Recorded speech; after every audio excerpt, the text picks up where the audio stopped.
Now, I used to live in Asia, and it shocked me that antibiotics, you can just get them over the counter there. Anyone can go in and pick up antibiotics. Surely this is contributing to the worldwide antibiotic resistance. Yeah, absolutely.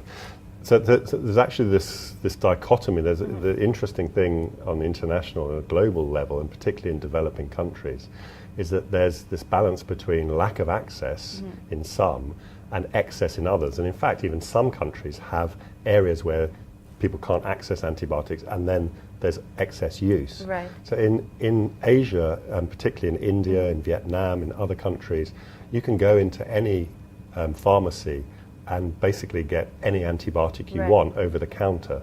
Now in India, the Chennai Declaration of about 5 years ago was put into place, and the action from that is that they have restricted what antibiotics can be sold over the counter, and they've put in some processes to prevent that.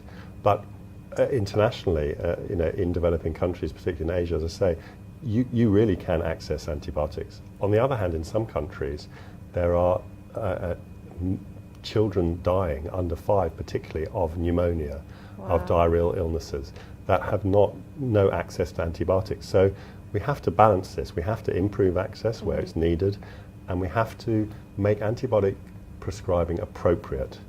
Okay, it's got to be appropriate, and if it's appropriate, then you will help to restrict it. The other thing that you can do is, you can actually prevent the need for antibiotics in the first place. And the main way of doing that would be to use vaccination.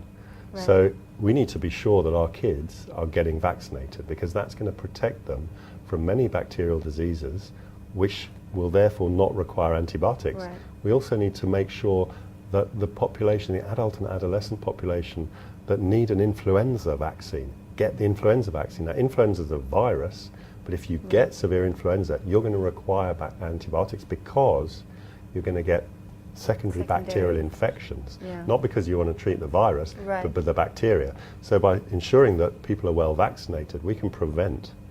So that's really important. And there are prevention methods for HIV, TB, malaria. All these are key to stopping the use of antimicrobials in general, and therefore reducing the drive of resistance. Now, how can the general public get more information on the findings when it comes to the antibiotic resistance that's currently happening now? So there are a lot of, obviously there's a lot of web-based material out there. Not all of it is great. Not all of it is great.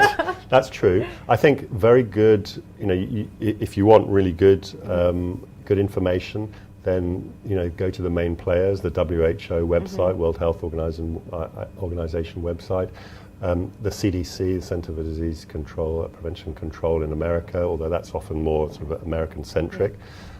We have our own website, the SASP website, under our Federation of Infectious Diseases Societies of Southern Africa, and we're going to be developing material for the public. We're sort of revamping our website, so there will be material, local material. And there are various other sources which are good, but talk to your doctor.